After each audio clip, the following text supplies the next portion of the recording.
এই ভিডিওটিতে আমরা আলোচনা করব কিভাবে এই টিউটোরিয়ালটি সাকসেসফুলি ফলো করা যায়। অনলাইন টিউটোরিয়াল দেখে শেখা একটু কঠিন কাজ। আপনি আসলে কিভাবে টিউটোরিয়ালটি ফলো করবেন, পড়ার গতি কেমন হবে এবং কিভাবে টিউটোরিয়ালটি পুরোপুরি শেষ করবেন, এরকম কিছু কোশ্চেন নিয়ে আমরা কথা বলবো। তাহলে চলুন এক নজরে কিছু টিপস দেখি নেই যেগুলো ফলো করলে আমরা অনলাইন টিউটোরিয়ালে ভালো করতে পারবো। প্রথমটি হচ্ছে প্রতিদিনের স্টাডি গোল সেট করা। নিজেকে প্রশ্ন করুন, আজকে আপনি টিউটোরিয়ালটির কতটুকু শিখতে চান। একটি ক্লিয়ার গোল সেট করা থাকলে সেটা আপনাকে মোটিভেট করবে। গোলটি অবশ্যই স্পেসিফিক এবং পরিমাপ করা যায় এমন হওয়া উচিত। সেটা হতে পারে আজকে আমি ভেরিয়েবল সম্পর্কে জানবো এবং তার এক্সারসাইজগুলো শেষ করব, এরকম কিছু। দ্বিতীয়টি হচ্ছে নির্দিষ্ট পড়ার জায়গা। আপনি যদি প্রতিদিন এক জায়গায় বসে পড়াশোনা করেন, সেক্ষেত্রে পড়া মনে রাখা কিছুটা সহজ হবে। একটি ডেডিকেটেড স্টাডি স্পেস আপনার অনলাইন লার্নিংকে আরও বেশি এফেক্টিভ করে তুলবে। আপনার মনোযোগ নষ্ট করে এমন কিছু পড়ার জায়গায় থাকলে সেটা সরিয়ে ফেলুন। পড়ার জায়গা থেকে আপনার বেড এবং সোফা যত দূরে রাখা যায় ততটাই ভালো। ক্যালেন্ডারে শিডিউল সেট করা।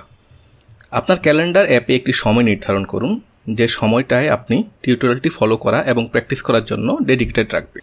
ক্যালেন্ডার শিডিউল মেনটেন করলে আপনার প্রতিদিনের কাজের তালিকায় টিউটোরিয়ালটি থাকবে। এজন্য আপনি চাইলে গুগল ক্যালেন্ডার ব্যবহার করতে পারেন। নিজেকে দায়বদ্ধ রাখুন।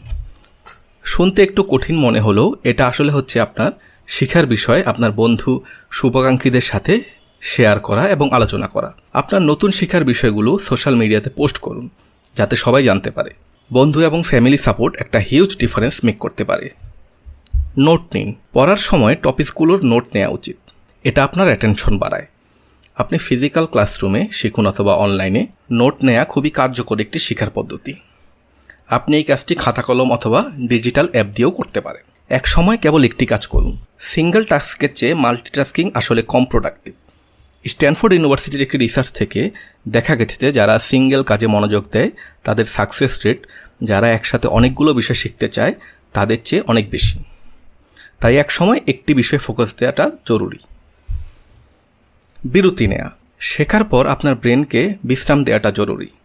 আপনি যদি এমন একটি সমস্যার সম্মুখীন হন যেটা ঘন্টার পর ঘন্টা চেষ্টা করেও সমাধান হচ্ছে না, ব্রেক নিন। চা খেতে পারেন, টিভি দেখতে পারেন, বন্ধুদের সাথে আড্ডা দিতে পারেন। এটা আপনার ব্রেনকে এনার্জাইজ করবে এবং সমস্যা ট্যাকেল করার জন্য প্রয়োজনীয় শক্তি দেবে।